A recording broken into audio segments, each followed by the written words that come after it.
Hi friends, எல்லோரும் எப்படி இருக்கீங்க? இன்றைக்கி என்னோடய மார்னிங் ஸ்டடி ரொட்டீன் தான் ஃப்ரெண்ட்ஸ். இயர்லி மார்னிங்கில் குழந்தைங்க ஸ்கூலுக்கு போனதுக்கப்புறம் ஒரு 2 ஹவர்ஸ் படிக்கிறதுக்கு டைம் ஸ்பெண்ட் பண்ணேன். அதை தான் உங்களோட நான் ஷேர் பண்ணியிருக்கேன். இன்றைக்கி மார்னிங் சமையல் பண்ணும்போது விளக்க முடியல, பாத்திரம் கழுவ முடியல. அதுக்கப்புறம் இன்றைக்கி மாவாட்டுற வேலையும் இருந்தது. சரி, பிள்ளைங்க ஸ்கூலுக்கு போன உடனே இந்த ஒர்க்கெல்லாம் ஸ்டார்ட் பண்ணோம்னா திருப்பி அப்படியே வேலைன்னு அதையே நம்ம கான்சன்ட்ரேட் பண்ணிகிட்டு இருக்க மாதிரி இருக்கும். ஸோ அதனால் உடனே புக்கை எடுத்துகிட்டு உட்காந்தாச்சு. அன்றைக்கி 10th இம்பார்ட்டன்ட் சம்ஸ் வீடியோ பார்த்தேன் அப்படின்னு சொல்லியிருந்தேன் இல்லையா? இன்றைக்கி 9th இம்பார்ட்டன்ட் சம்ஸ் வீடியோ பார்ப்போம் அப்படின்னு சொல்லி பிளான் பண்ணி அந்த வீடியோ பார்க்க ஸ்டார்ட் பண்ணியாச்சு. இந்த வீடியோட லிங்க் கேட்டிருந்தீங்க. நான் ஃபர்ஸ்ட் கமெண்டில் பின் பண்ணுறேன் ஃப்ரெண்ட்ஸ். இன்றைக்கி ஹஸ்பண்ட் வீட்டில் இருக்காங்க. அவங்க மதியம் தான் போவாங்க. சரி, அப்போ அவங்க குட்டி தம்பியை பார்த்துக்குவாங்க அப்படின்ற நம்பிக்கையில் நான் அப்படியே உடனேவே படிக்க ஸ்டார்ட் பண்ணிட்டேன். ஒரு 15 சம்ஸ் இருந்துச்சு. 10th வீடியோவில் பார்த்தீங்கன்னா மொத்தம் 25 சம்ஸ், 25 சம்ஸ் இருந்துச்சு. இதில் 15 தான் இருந்தது. ஒரு 1.5 மணி நேரத்தில் பார்த்துருவோம், அதுக்கப்புறம் போய் நம்ம வேலை பார்த்துக்கலாம் அப்படின்னு சொல்லி பிளான் பண்ணி தான் ஃப்ரெண்ட்ஸ் படித்தேன்.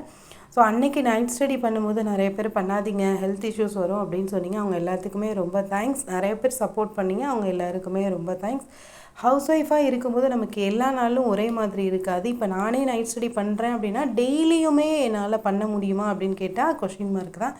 எனக்கு ஒரு சில நாள் டயர்டாக இருக்கும்போது அந்த மாதிரி பண்ண மாட்டேன். அன்றைக்கி மார்னிங் நிறையா நேரம் படிச்சுட்டு நைட்டு தூங்கிப்பேன்.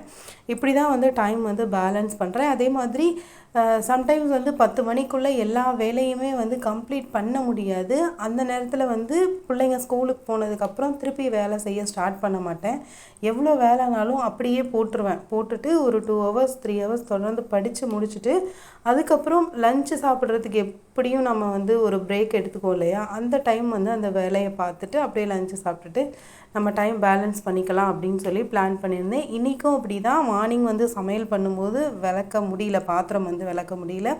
ஸோ அதனால் அந்த வேலையை அப்படியே போட்டுட்டு மாவை ஆட்டிக்கலாம் அப்படின்னு சொல்லி அந்த 2 வேலையை வச்சுட்டு அப்புறம் வாஷிங் மிஷின் ஆன் பண்ணிவிட்டு படிக்க ஸ்டார்ட் பண்ணேன் ஃப்ரெண்ட்ஸ். மார்னிங் தம்பிக்கு அவங்களே சாப்பாடு ஊட்டி விட்டுட்டாங்க. ஸோ அந்த வேலை எனக்கு மிச்சம். அதுக்கப்புறம் பார்த்திங்கன்னா இந்த 9th சம்ஸ் ரொம்பவே நிறைய இம்பார்ட்டன்ட் சம்ஸ்லாம் இருந்துச்சு. ஒரு சில இதெல்லாம் ரொம்பவே டீப்பாக சொல்லி கொடுத்துருந்தாங்க. அதுக்கப்புறம் பார்த்திங்கன்னா ஒரு 1 ஹவருக்கு மேலே ஆயிடுச்சு அப்படின்னு சொல்லிட்டு ஹஸ்பண்டே டீ போட்டு கொடுத்தாங்க. சரி, ஓகே அப்படின்னு சொல்லிட்டு அதையும் குடிச்சிட்டு கரெக்டாக ஒரு 10:45 வரைக்கும் அந்த வீடியோவை பார்த்தேன். அதுக்கப்புறம் ஒரு 15 நிமிஷம் நம்ம என்ன படித்தோம் அப்படின்னு சொல்லிட்டு அந்த 15 சம்மையும் ஒரு தடவை ரிவிஷன் பண்ணிவிட்டு அதுக்கப்புறம் ஒரு 11 மணி போல் தான் ஃப்ரெண்ட்ஸ் இந்த இடத்த விட்டு எழுந்திரிச்சேன். அதுக்கப்புறம் அந்த 10th சம்ஸ் இருக்கு இல்லையா, அதையும் கொஞ்சம் ஒரு தடவை பார்த்துட்டு அதுக்கப்புறம் தான் நான் படிக்கிறத ஸ்டாப் பண்ணிவிட்டு அப்புறம் வேலை செய்ய போனேன். ஒரு 2 ஹவர்ஸ் 3 ஹவர்ஸ் மார்னிங் கொஞ்சம் நம்ம இந்த மாதிரி படிச்சிட்டோம் அப்படின்னா அப்புறம் ஆஃப்டர்நூன் கிடைக்கிற டைம், அப்புறம் ஈவினிங், அப்புறம் நைட்டு கொஞ்சம் டைம் ஸ்பெண்ட் பண்ணால் போதும். இப்படி தான் நான் டைம் பேலன்ஸ் பண்ணிக்கிறேன். நமக்கு எல்லா நாளுமே ஒரே மாதிரியாக இருக்காது. அதாவது ஹவுஸ் ஒய்ஃப்க்கு சொல்கிறேன், எல்லா நாளுமே ஒரே மாதிரி இருக்காது. நம்ம ஷெட்யூல் பண்ணுற மாதிரி எல்லா நாளுமே நம்மளால் ஃபாலோ பண்ண முடியாது. அதனால் கிடைக்கிற நேரத்தை நமக்கு ஏற்ற மாதிரி பேலன்ஸ் பண்ணி கொண்டு போனோம்னாலே நம்மளால் படிச்சிட முடியும். டைம் ரொம்ப கம்மியாக இருக்கிறதுனால, நமக்கு வீட்லேயும் வேலை இருக்கிறதுனால நம்ம இப்படி தான் பேலன்ஸ் பண்ணி ஆகணும்.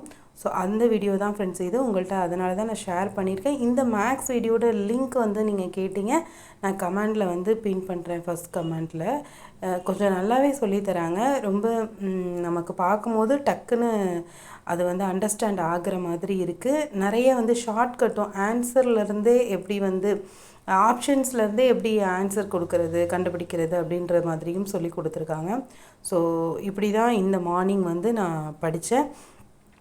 அதுக்கப்புறம் மேக்ஸ் டெய்லியுமே பாருங்கள். டைம் சேவ் பண்ணணும் அப்படின்னா அந்த மாதிரி யூடியூப் சேனலில் உள்ள வீடியோஸ் திருப்பி பாருங்கள். நிறைய ஒன்லைனர், இந்த இம்பார்ட்டன்ட் கொஷின்ஸ் அந்த மாதிரிலாம் இருக்குது இல்லையா?